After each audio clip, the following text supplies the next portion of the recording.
할렐루야. 네, 12월 1일입니다. 수요일이고요. 네, 2021년도도 이제 마지막 달인데요. 또 우리가 생각하고 계획했던 거 잘 마무리하는 그런 한 해가 되었으면 좋겠습니다. 오늘 하나님께서 주신 말씀 보겠습니다. 디모데후서 1장 1절부터 7절까지의 말씀입니다. 제가 가지고 있는 신약 성경을 보니까 343페이지에 있습니다. 디모데후서 1장 1절부터 7절까지의 말씀입니다. 네, 다 찾으신 줄 알고 한 목소리로 합독하겠습니다. 하나님의 뜻으로 말미암아 그리스도 예수 안에 있는 생명의 약속대로 그리스도 예수의 사도된 바울은 사랑하는 아들 디모데에게 편지하노니 하나님 아버지와 그리스도 예수 우리 주께로부터 은혜와 교훈과 평강이 내게 있을지어다. 내가 밤낮 간구하는 가운데 쉬지 않고 너를 생각하여 청결한 양심으로 조상적부터 섬겨오는 하나님께 감사하고 내 눈물을 생각하여 너 보기를 원함은 내 기쁨이 가득하게 하려 함이니 이는 내 속에 거짓이 없는 믿음이 있음을 생각함이라. 이 믿음은 먼저 내 외조모 로이스와 내 어머니 유니게 속에 있더니 내 속에도 있는 줄을 확신하노라. 그러므로 내가 나의 안수함으로 내 속에 있는 하나님의 은사를 다시 부릴 듯하게 하기 위하여 너로 생각하게 하노니 하나님이 우리에게 주신 것은 두려워하는 마음이 아니요 오직 능력과 사랑과 절제하는 마음이니. 아멘. 네, 오늘은 제가 위대한 유산을 물려받으면 이라는 제목으로 또 말씀을 전하도록 하겠습니다. 여러분, 매사추세츠라는 놀드햄튼이라는 이 도시에 가면 250년 된 아주 오래된 그 놀드햄튼 제일교회가 있다라고 합니다. 그 교회 앞에는 250년 전에 목회를 했던 한 목사님의 이름이 이렇게 적혀져 있는데요. 미국의 그 영적 대각성 운동을 이렇게 일으키고 또 말씀 사역을 통해서 많은 사람들을 회심시켰던 미국 초기 기독교 역사에서 가장 위대한 인물로 꼽으라고 하면 이분을 저희들이 꼽는데요. 조나단 에드워즈 목사님의 이름이 이렇게 적혀 있다라고 합니다. 지난 2007년도에 KBS에서 세계인 미국의 명문가 위대한 유산의 비밀이라는 그 프로그램을 방영을 했는데 그때 취재진들이 재미난 조사를 했습니다. 조나단 에드워즈 이 목사님의 후손들을 이렇게 취재를 했는데요. 목사님 이후에 8대를 이렇게 내려오면서 미국을 움직이는 수많은 인물들이 이 가문에서 이렇게 배출되었다라고 합니다. 사실 미국의 이 개척사를 보면 대서양 바다를 건너서 신대륙 이 미국 땅에 도착하고 이렇게 성공을 이룬 이 두 명의 그 유명한 청년의 일화가 있습니다. 한 사람은 당연히 조나단 에드워즈 이 목사님이시고요. 또 다른 한 명은 마르크 슐츠라는 사람이 있습니다. 이 두 사람의 공통점은 두 사람 다 자신의 그 미래를 개척하기 위해서 낯선 이 미국 땅에 와서 도전해서 자수성가해서 성공한 그러한 사람들입니다. 하지만 두 사람이 낳은 결과가 완전히 다르다라는 것을 알게 되었는데요.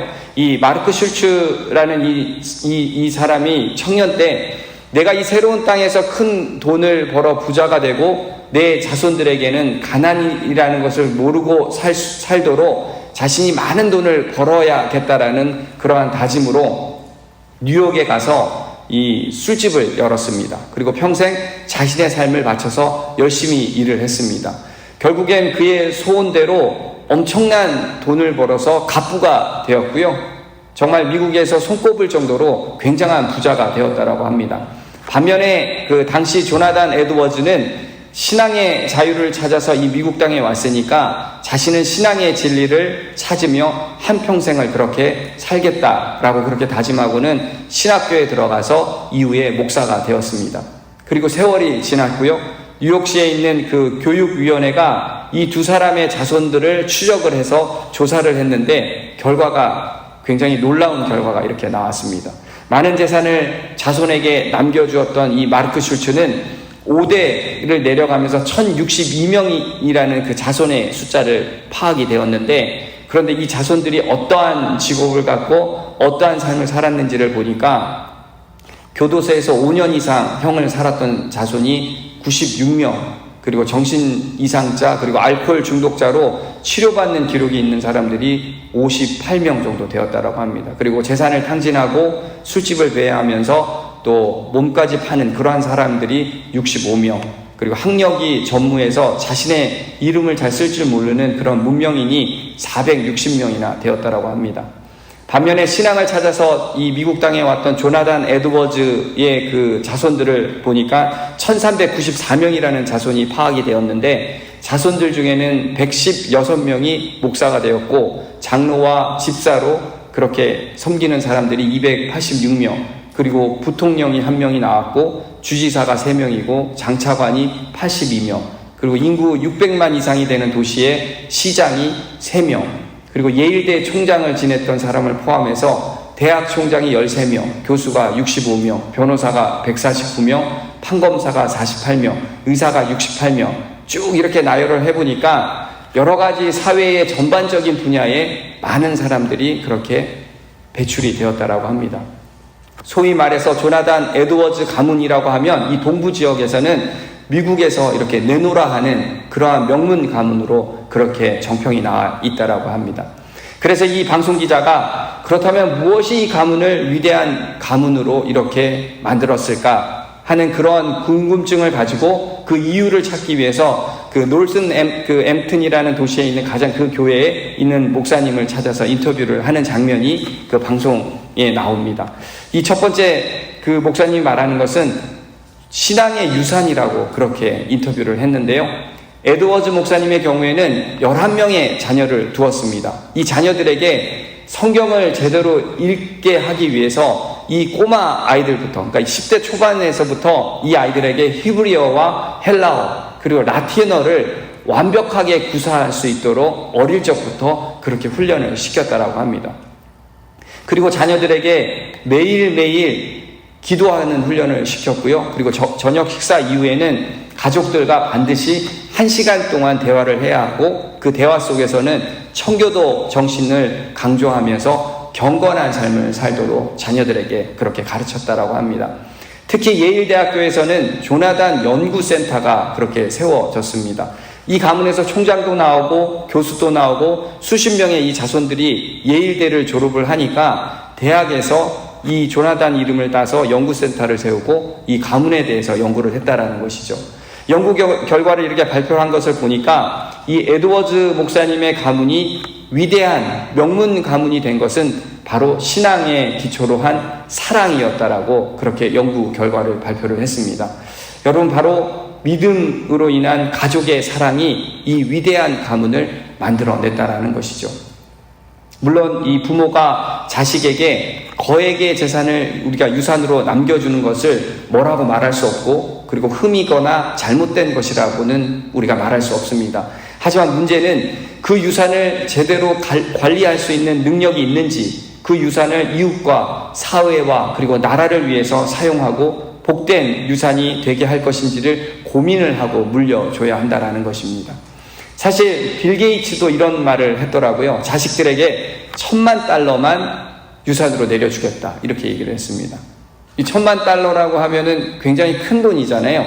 근데 빌 게이츠가 가지고 있는 재산은 한국 돈으로 보니까 이 60조 원이라고 얘기를 합니다. 그러니까 60조 원에 $10,000,000를 한국 돈으로 환산을 해보니까 108억 정도가 되는 돈이더라고요. 그러니까 60조에 108억은 사실 굉장히 적은 금액인 것이죠. 그러니까 많은 금액은 사회나 나라에 자기가 환원을 하고 자식들에게는 그 정도의 소액만 이렇게 물려준다라고 그렇게 얘기를 했다고 합니다. 이처럼 우리는 한국과 이렇게 한국의 재벌 그리고 미국의 재벌들을 이렇게 비교를 해보면 너무나도 이렇게 확연한 차이점을 발견하게 된다라는 것인데요. 이 기부 문화나 그리고 사회에 환원하는 모습을 보더라도 그들의 행보가 많이 다르다라는 것을 우리가 발견하게 됩니다. 물려준 유산이 자식들을 망하게 하고 오히려 불행의 그 씨앗이 된다라고 하면 남부러울 것 없이 모든 걸 다 갖췄다 한들 부와 명예는 한순간이고 결국 아무것도 가질 수 없는 이 텅 빈 상속자들에 불과하다라는 것을 우리는 사회에 있는 역사를 통해서 또 교훈을 얻게 됩니다.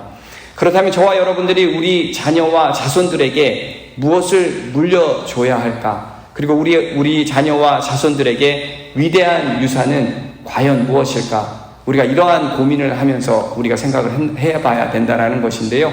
분명한 사실은 우리 크리스천들이 생각하는 위대한 유산이란 재물도 아니고 세상의 명예도 아닌 바로 믿음, 예수의 사랑, 그것이 우리들의 신앙의 유산이 되어야 한다는 것입니다.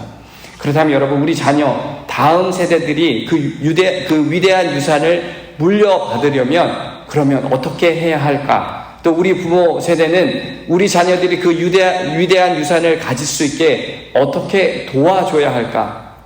우리는 이런 고민을 가지고 우리 신앙을 지켜가면서 그렇게 노력하며 살아가야 한다라고 저는 생각을 합니다. 오늘 본문 말씀은 바울이 디모데에게 쓴 편지를 통해서 우리도 우리 자녀들에게 위대한 유산을 물려주려면 어떻게 자녀들을 가르치고 양육해야 하는지 그 교훈을 발견할 수가 있는데요. 그 첫 번째 교훈은 우리는 우리 자녀들이 영적인 멘토, 영적인 아버지를 만날 수 있게 해 주어야 한다는 것입니다. 1절과 2절 말씀 함께 보겠습니다. 하나님의 뜻으로 말미암아 그리스도 예수 안에 있는 생명의 약속대로 그리스도 예수의 사도된 바울은 사랑하는 아들 디모데에게 편지하노니 하나님 아버지와 그리스도 예수 우리 주께로부터 은혜와 긍휼과 평강이 내게 있을지어다. 먼저 사도 바울은 하나님의 뜻으로 말미암아 그리스도 예수의 사도가 되었다라고 자신을 그렇게 소개를 하고 있습니다. 바울은 지금 그리스도 예수의 사도라는 이유로 체포가 되어서 로마 감옥에 지금 수감이 되어 있습니다. 바울이 감옥에 두 번째로 지금 투옥이 되어 있는데, 그런데 1차 투옥 때와 2차 투옥 때 바울의 심리 상태가 다르다라는 것을 우리는 성경을 통해서 알 수가 있습니다. 바울은 1차 감옥에 투옥되었을 때는 자신이 곧 석방이 된다라는 것을 예감하고 있었습니다. 빌립보서 2장 23절과 24절 말씀을 제가 보니까 그러므로 내가 내일이 어떻게 될지를 보아서 곧 이 사람을 보내기를 바라고 나도 속히 가게 될 것을 주 안에서 확신하노라. 투옥된 상황에서 바울은 빌립보 성도들에게 자신이 곧 나가게 될 것을 주 안에서 확신한다라고 그렇게 말을 했었습니다. 그런데 지금 두 번째 투옥에서는 자신의 죽음을 예감하고 있는데요. 오늘 본문 말씀은 아닌데 디모데후서 4장 6절부터 8절 말씀을 보니까 전제와 같이 내가 벌써 부어지고 나의 떠날 시각이 가까웠도다. 나는 선한 싸움을 싸우고 나의 달려갈 길을 마치고 믿음을 지켰으며 이제 후로는 나를 위하여 의의 면류관이 예비되었으므로 주 곧 의로우신 재판장이 그 날에 내게 주실 것이며, 이렇게 자신의 그 죽음을 기다리고 있는 바울은 자신의 그 사도됨을 후회하지 않고 오히려 자랑스럽게 여기면서 죽음을 그렇게 맞이하고 있었습니다. 그런 심리적인 상황 속에서도 이 사도 바울은 자신의 영적인 아들 디모데에게 사랑하는 아들이라고 표현을 하면서 디모데 이 서신을 썼던 것인데요. 그도 그럴 것이 디모데에게 이 바울은 영적인 아버지였습니다.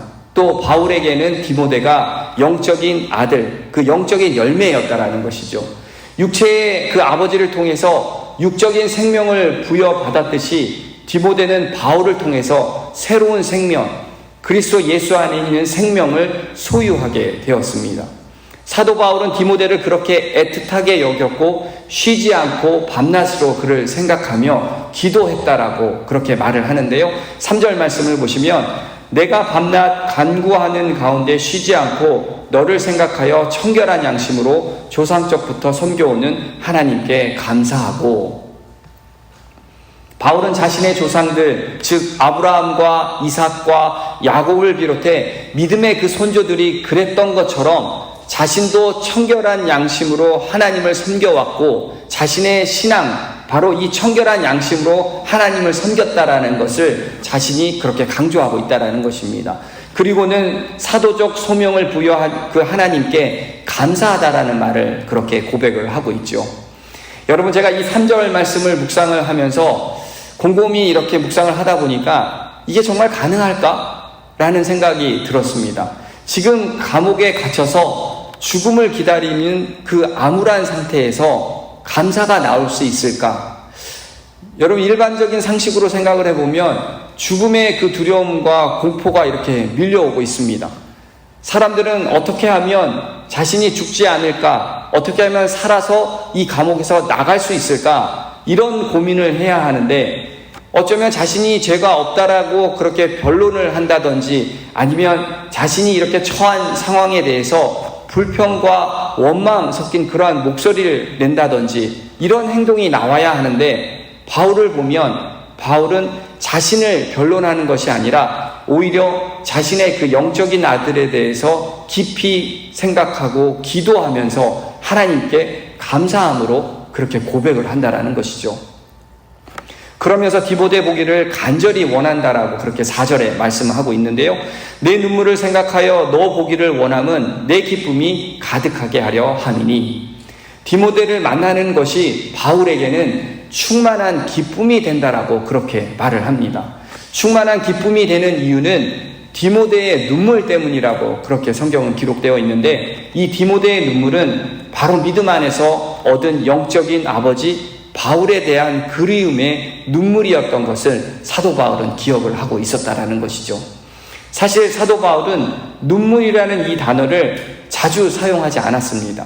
이 바울이 쓴 서신서 13편에 대한 이 서신서를 이렇게 분석한 내용을 보니까 눈물이라는 단어는 딱 2번만 사용을 했습니다. 고린도 성도들에게 1번 사용을 했고요. 지금 디모데에게 사용을 하고 있다는 것이죠. 바울은 그만큼 눈물이라는 단어를 아끼며 있다가 지금 디모데에게 그리운 마음을 표현하기 위해서 사용을 하고 있다는 것입니다. 여러분, 이처럼 바울과 디모데의 관계는 이 생물학적인 그 아버지와 아들 관계를 뛰어넘는 영적인 관계였다라는 것입니다. 디모데에게 있어서 바울은 영적 생명을 준 부모였고, 디모데는 영적인 아버지, 자신의 이 멘토, 이 사도 바울을 만남으로써 영적인 성장을 이루게 되었고, 이후에 목사로서 그리고 복음을 전하는 전도자의 삶을 그렇게 감당할 수 있었다라는 것입니다. 여러분, 이렇듯 영적인 멘토를 만난다라는 것은 참으로 복된 일인 것입니다. 영적인 멘토를 만나면 영적인 그 새 생명을 얻게 되고, 그리고 그렇게 새로운 삶을 살아갈 수 있게 된다라는 것이죠. 오늘 말씀을 준비하면서 저도 다시 한번 제가 만났던 영적인 멘토를 생각하게 되었습니다. 저도 정말 하나님의 인도하심으로 비행기 안에서 우연히 만났던 그 목사님이 저의 멘토가 되어주셨고요. 그리고 그 교회에 출석하면서 청년 때의 신앙이 그렇게 자랐고, 청년 때 만났던 그 간사님을 통해서 예수의 사랑과 그 관심, 그리고 기도의 은혜를 입으면서 지금 이 자리에 제가 사역자로서 그리고 앞으로 목사의 삶을 꿈꾸며 그렇게 살아가게 되었다라는 것입니다. 그렇게 여러분, 우리 부모 세대는 우리의 그 신앙을 지키는 것으로 우리가 만족하는 것이 아니라 영적인 자녀를 키우는데 우리가 힘써야 한다라는 것입니다. 내 신앙만 지키며 산다라는 것이 아니라 예수님의 그 달란트의 비유를 생각해 볼 때, 우리가 한 달란트를 땅에 묻어두고 주인에게 돌려주었던 그런 악한 종의 모습이 될 수 있다라는 것을 우리도 깨닫고 그렇게 살아가야 한다라는 것이죠. 그리고 우리 자녀들이 영적인 멘토를 만나야 변화된 모습으로 새로운 영적인 삶을 살아갈 수 있음도 우리가 인지하며, 그렇게 우리 아이들을 위해서 기도해주고 멘토를 만날 수 있는 그 영적인 아버지를 만날 수 있도록 우리가 그렇게 도와주어야 한다라는 것입니다. 진정 우리 마음속에 천국의 우리가 비밀을 알고 있다면 그 비밀을 영적인 고아와 같은 사람들에게 우리가 전하면서, 또 그들이 영적인 만남을 통해서 거듭 태어날 수 있게 우리가 영적인 멘토를 자청해야 한다는 것이고, 우리 자녀들에게도 영적인 멘토를 만날 수 있는 길을 열어줘야 할 줄 믿습니다. 이처럼 우리 부모 세대는 영적인 멘토를 자청해야 하는 것이고, 우리 자녀들은 영적인 멘토를 만날 수 있게 우리가 그렇게 도와줘야 한다는 것이죠. 그리고 두 번째는 신실한 부모의 그 영적인 역할을 우리가 감당해야 한다는 것인데요. 5절 말씀 함께 보도록 하겠습니다. 이는 내 속에 거짓이 없는 믿음이 있음을 생각함이라. 이 믿음은 먼저 내 외조모 로이스와 내 어머니 유니게 속에 있더니 내 속에도 있는 줄을 확신하노라. 사도 바울은 디모데에게 나타나는 거짓 없는 믿음은 어머니 유니게와 외할머니 로이스의 신앙으로부터 전수되었다라고 그렇게 말하고 있습니다. 할머니가 어머니에게, 어머니가 디모데에게 물려준 것이 바로 신앙의 유산이라는 것이죠. 다시 말해서 디모데의 가정은 세대를 거듭해 거짓 없는 믿음을 유산으로 상속을 했다라는 것입니다. 물론 외할머니와 어머니가 처음부터 기독교 신앙을 가진 것이 아니라 유대교 신앙을 가졌습니다. 그래서 디모데에게 끼친 영향도 유대교 신앙이라고 우리가 말할 수가 있습니다. 하지만 그들이 하나님에 대한 이 신앙만큼은 진실했기 때문에 진실함이 바로 디모데에게 전수되었다라는 것이죠. 어머니와 할머니가 경건한 그 신앙생활을 했고, 그래서 디모데를 하나님의 말씀으로 양육했다라는 것에는 이견이 없다라는 것이죠. 이처럼 여러분, 디모데의 가문은 최소한 외할머니, 어머니, 디모데까지 3대는 거짓 없는 믿음을 유산으로 상속했다라는 것입니다. 그렇게 어린 시절에 부모님의 그 영향력이 굉장히 중요하다라는 것을 우리가 알 수가 있다라는 것이죠. 부모가 가르쳐주는 가치관과 그 교훈이 아이들의 그 삶의 태도와 신앙에 큰 영향을 끼친다라는 것입니다. 조나단 에드워즈 목사님이 자녀들을 어릴 때부터 말씀으로 그렇게 훈련시켰다라는 것을 보면, 어릴 때부터 그 어려운 히브리어와 그리고 헬라어 그리고 라틴어를 아이들에게 가르치며 훈련시켰다라는 것이 어쩌면 과하다라는 생각을 할 수도 있을지 모르겠습니다. 하지만 분명한 사실은 그 말씀의 힘이 바로 자녀가 이 세상을 올바로 살아가는 그 뿌리가 된 것이고, 그리고 세상의 유혹과 시험을 이기는데 방패의 역할을 했다라는 것입니다. 신앙의 유산이야말로 자녀에게 참된 행복과 그리고 구원과 영원한 생명을 가져다주는 그러한 유대한 유산인 줄 믿습니다. 그렇게 여러분, 우리 부모 세대가 먼저 말씀에 순종하는 삶, 내가 필요한 말씀을 선택하는 그러한 선택적인 삶이 아니라 온전하고 완전하게 주신 그 말씀에 순종하고 경건하고 거룩한 삶을 살아가는 본을 자녀들에게 우리가 보여줘야 한다는 것이죠. 하나님의 말씀을 지키는 것이 세상 사람들이 보기에는 다소 미련해 보이고 또 바보스럽게 보이고 모자라 보인다 할지라도, 우리가 세상과 타협하며 살아가는 모습이 아니라 그 말씀 그대로 지키며 살아나가는, 그리고 세상 사람들에게 칭찬받는 것이 아니라 하나님께 칭찬받는 저와 여러분이 되길 주의 이름으로 소망합니다. 아멘. 이제 사도 바울은 그 신앙을 유산으로 받은 자에게는 능력의 은사가 있음을 말씀을 하고 있습니다. 6절과 7절 말씀 우리 함께 읽겠습니다. 시작. 그러므로 내가 나의 안수함으로 내 속에 있는 하나님의 은사를 다시 부릴 듯하게 하기 위하여 너로 생각하게 하노니, 하나님이 우리에게 주신 것은 두려워하는 마음이 아니요 오직 능력과 사랑과 절제하는 마음이니. 아멘. 사도 바울은 디모데에게 능력의 영, 사랑의 영, 그리고 절제하는 마음의 은사가 있음을 확신하고 있다라고 그렇게 말하고 있습니다.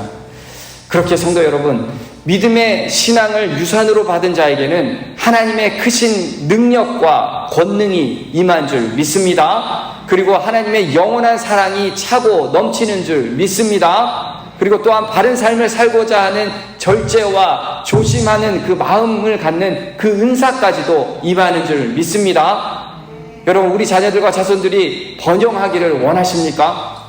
여러분, 그렇다면 가정에서부터 부지런히 하나님의 말씀을 가르치고, 그리고 교회 울타리에서, 신앙의 울타리에서 믿음의 선배와 그리고 영적인 멘토를 만날 수 있게 그 자리에 우리 자녀들을 인도해야 한다는 것입니다. 디모데의 믿음이 바르게 성장할 수 있었던 그 비결, 훌륭한 그 영적인 멘토와 신실한 부모의 가르침이 있었기에 가능했음을 우리는 반드시 기억해야 하는 것이고, 신앙은 혼자의 힘으로 그렇게 세워지는 것이 아니라 받은 믿음 안에서 성숙한 사람들과 그리고 교제와 배움을 통해서 성장해 나아가는 것임을 깨닫는 저와 여러분 되시길 주의 이름으로 축원합니다. 아멘. 함께 기도하겠습니다. 하나님, 바울과 이 디모데의 영적인 관계 속에서 정말 위대한 유산이란 무엇인지, 그 위대한 유산을 받기 위해 어떻게 자녀들에게 가르치고 양육해야 하는지 우리들에게 교훈하심에 하나님 감사드립니다. 세상이 추구하는 유산에 저희들 마음 뺏기지 말게 하시고 믿음의 그 유산을 마음에 품고 자녀들에게 전수할 수 있게 우리가 준비된 자로 설 수 있게 하나님 우리를 인도하여 주시옵소서. 때론 저희들이 살아갈 때에 고된 삶에 또 부딪힐 경우가 있습니다. 그럴 때 하나님 세상과 타협하는 모습이 나온다 할지라도 하나님 우리 믿음 흔들리지 않게 하시고 그것을 지키며 살아갈 수 있는 힘 저희들에게 부어 주시옵소서. 주님이 주신 그 은사, 하나님 능력의 힘, 또 사랑의 힘, 절제하는 마음까지도 하나님 감사하게 받게 하시고 이 모든 것을 이겨내며 칭찬받는 주의 자녀 삼아 주시옵소서. 오늘도 우리에게 그렇게 하실 주님을 신뢰하며 이 모든 말씀 살아계신 예수 그리스도의 이름으로 간절히 기도하옵나이다. 아멘.